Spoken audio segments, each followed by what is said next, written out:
Al Jazeera Podcasts. Today, how the Trump administration plans to replace deported migrant farm workers. It's not right. They are our people. They are our hard workers. Who's going to do the job for them? Nobody is.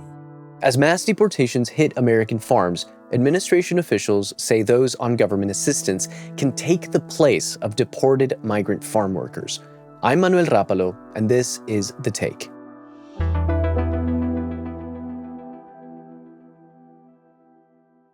I'm Manuel Kuna, president of the Nisei Farmers League, which is an agricultural organization based in Fresno, California. We represent growers, packers, ranchers, all type of farmers in California, as well as farm workers. Manuel, welcome to The Take. Let's start with the ICE raids in California, on Californian farms this weekend. What are members of your group saying about all of this? How are they taking this all in? And what are farmers doing to protect their workers?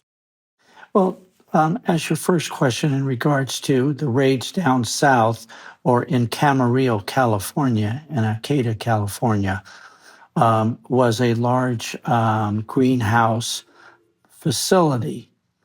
And that facility grew vegetables as well as marijuana. And so it had a whole bunch of things going with problems that apparently the Border Patrol and ICE have been working on. But the farmers surrounding that farm, other farmers that have no relationship to that grower, that impacted those growers the next day and that whole week, in which workers did not show up. So with perishable crops that have to be picked daily or every other day, that really hurts those farmers. I can imagine that if the farmers are concerned, the workers must be terrified right now. What kind of stories are you hearing from the people around you? Well, Manny, you have a mustache and a beard. That was one of the questions asked by workers. Should I shave my beard off and my mustache so I don't look like a Mexican, okay? And if I take off my hat and I take off my bandana when I get in my car to go to work on the highway, on the roads, that if somebody's driving by that could be Border Patrol, maybe that would be giving something away that, oh, I have a beard and I look, and I'm dark. So a little bit of racial profiling going on, right? But that was one of the questions, or not one of the questions, several questions asked. Mm-hmm. Now, remember, these people have been here for 20, 30, 15 years. They've been here a long time. They're not criminals. They have children in schools. They're part of everything. Right. You and I both live in California. I'm in Southern California, in Los Angeles. I don't live out near the farms, but I do watch the local news here. And a lot of the stories that I've been seeing are about how this is affecting the mental health of farm workers. Labor productivity is down. Community trust is down. Undocumented workers are living in a state of sort of hypervigilance at this point. But American farms have come to rely heavily on migrant labor, which is often undocumented. When did it become that way? And the first question, yes. Agriculture depends on the migrant workforce that's unauthorized here in California and across the nation. And our total workers in the United States is right about 1.6 million workers. California, we run an actual movement of labor of about 450,000 workers. And it's been going on since IRCA, since the 1986 law. After that was passed, and many of those workers got residency and eventually went to go to work in full-time jobs across the country. At the same time, we did not have a workable guest worker program for my industry starting in the 90s, late 90s. And that process has always been attempted to reform immigration after Reagan and develop a viable, workable guest worker program. The guest worker program we have for agriculture, called H2A, is broken. It's got a lot of problems. It's not even functionable for many of my farmers in California and even across the country. And then I think from that point of it is, yes, we have many, many people in the United States, but they're not going to do that type of work. Which is an interesting point that you're bringing up there, because this goes into what's controversial about what the current administration here in the United States is proposing. President Trump's new spending bill has work requirements for Americans who receive Medicaid, which is the free government-provided health insurance for people in this country who can't afford the traditional health insurance. According to the Congressional Budget Office here in the U.S., this would affect some 18 million people. And now, the U.S. Secretary of Agriculture, Brooke Rollins, is pointing to these folks, who are on Medicaid, saying that they could replace deported workers. When you think about, there are 34 million able-bodied adults in our Medicaid program. There are plenty of workers in America. What's interesting here, Manuel, is that you helped lead a similar welfare to work program in the 1990s. Can you talk about how that went? Yes. It was a disaster. But let me explain a little bit. We took a lot of time to do this. The state of California employment agencies and universities, we got together. We spent a whole day and went through all sorts of things to make sure we can use those people on welfare, on any type of care. But as long as those people can walk, move, speak, then we're going to consider that person a viable individual to work. So we set up everything. The state did. We only in agriculture did one thing. Our farmers would report their need of how many workers in a job order. It would come to a group called Ag Alliance Group. We had set it up. So all the needs of labor demands would come to this office. Then we would send it to the right office in the right county or city. The exciting part of this is that we'll take Fresno County. At that time, out of the 30,000, we had 22,000 people that could go to the field. Of that number, it ended up being that 500 people applied for the jobs. Farmers would put in a job order for 100, 60, or 300, or even some asked for they would need 200 now and then 400 in 2 weeks to pick fruit.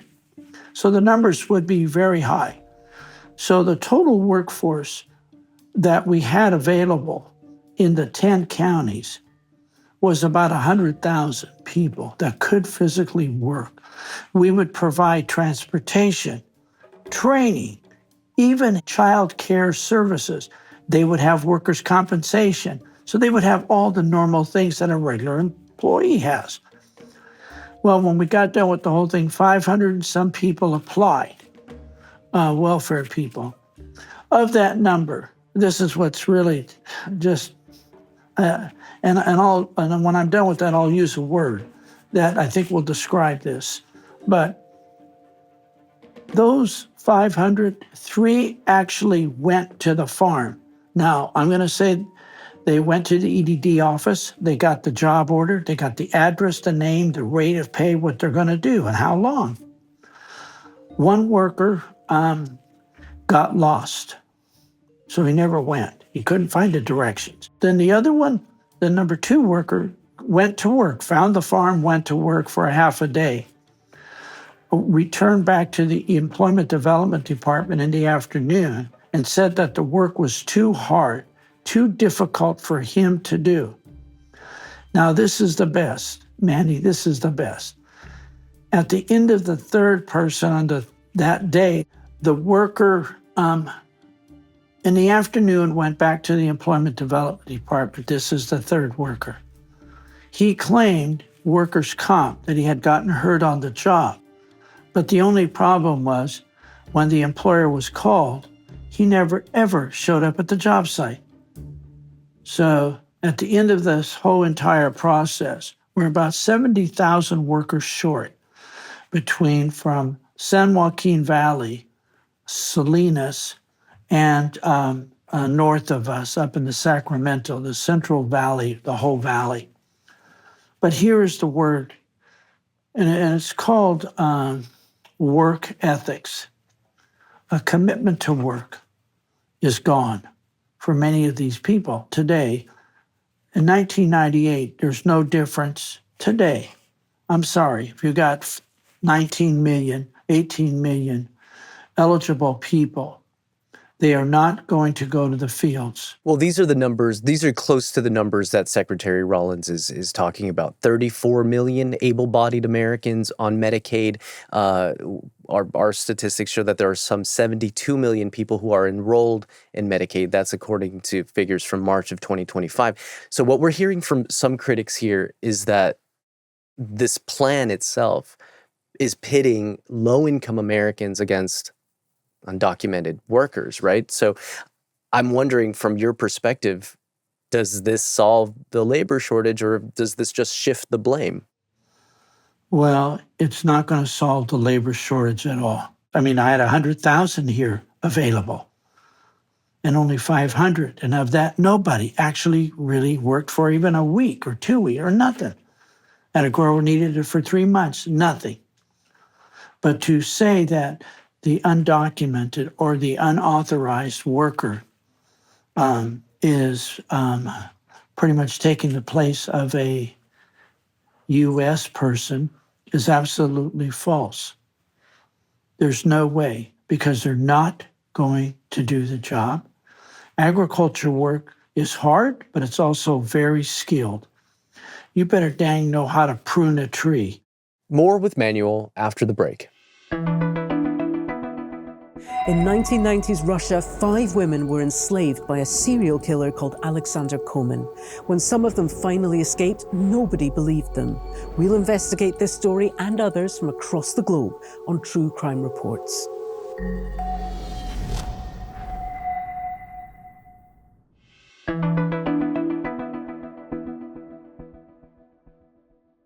So, Manuel, there's one thing that I found interesting that I'd like your take on, is that Secretary Rollins framed mass deportations as this sort of bridge before arriving at automation.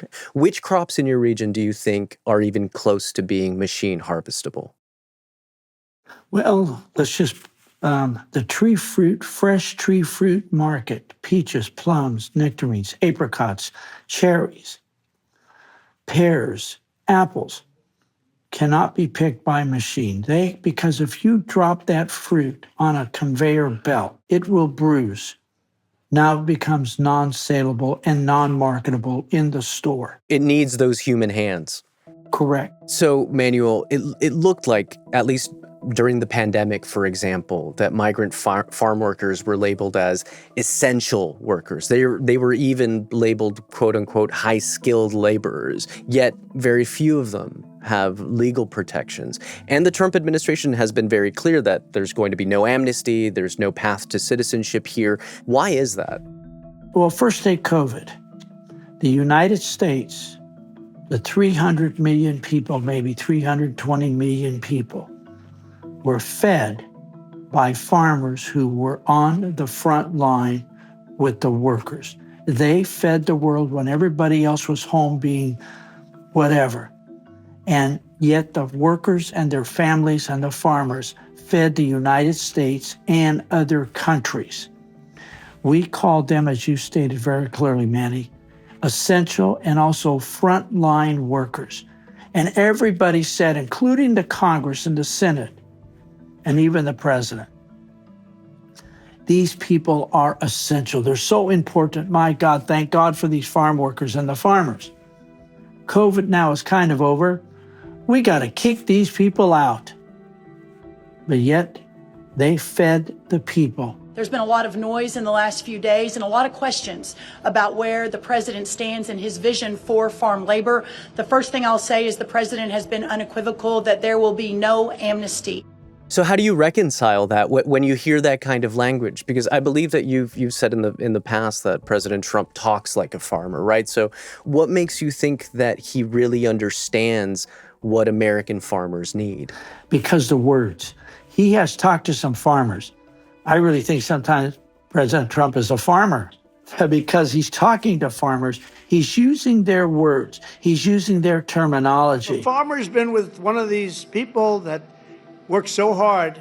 They bend over all day. We don't have too many people can do that, but they work very hard and they know him very well. And some of the farmers are literally, they cry when they see this happen. I'm hoping that the president will take charge of this thing and tell all of his executive team, we're going to do this.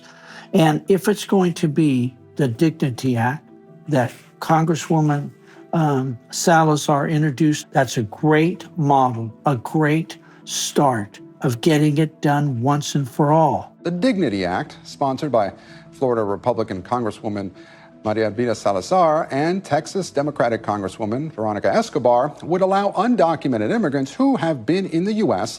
since before 2021 to apply for up to 7 years of legal status with work authorization. It's not amnesty, it's the dignity of this process.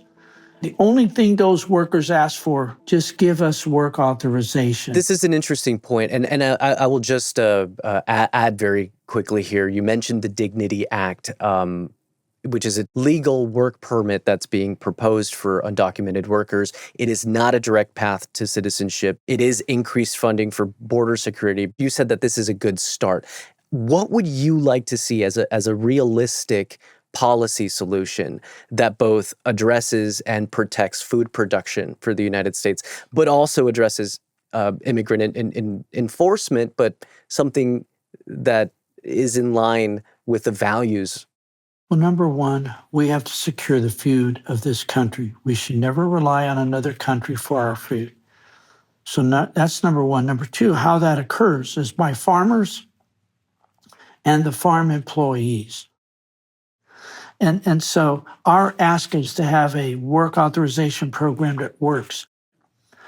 We have many workers that worked from 1990s in the early 2000s and to now, and they've paid into Social Security, and they've been here 30 years. So those are some of the things that we would like to have, but giving them work authorization and the opportunity.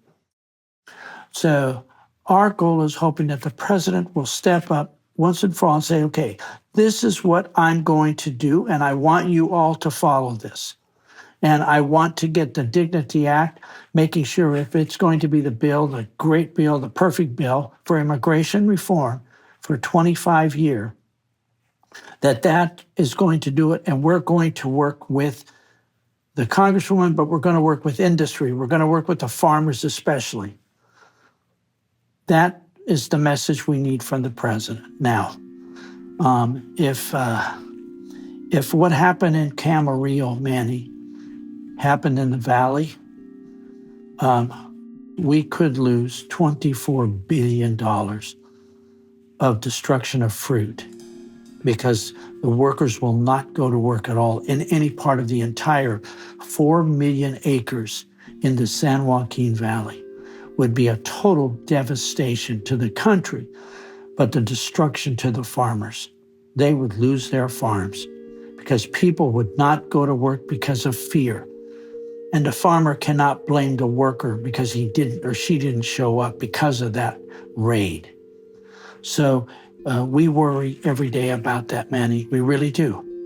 I get up every day and I think, okay, am I going to get a call this morning that somebody found somebody or something? Concerns from farmers, concerns from migrant workers, concerns over the California economy, the larger American agriculture economy. There's so much more that I'd love to talk to you about today, Manuel, but that is our time. Thank you so much for joining us today on The Take.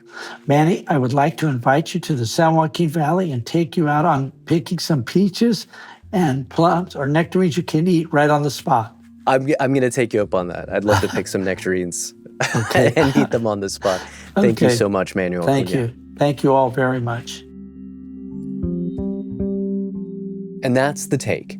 If you want to catch more episodes like this, make sure you're following our YouTube playlist. That's where you'll find all of our recent content updated regularly so you never miss an episode. And while you're at it, hit that subscribe button so you stay in the loop with all things Al Jazeera English. See you tomorrow.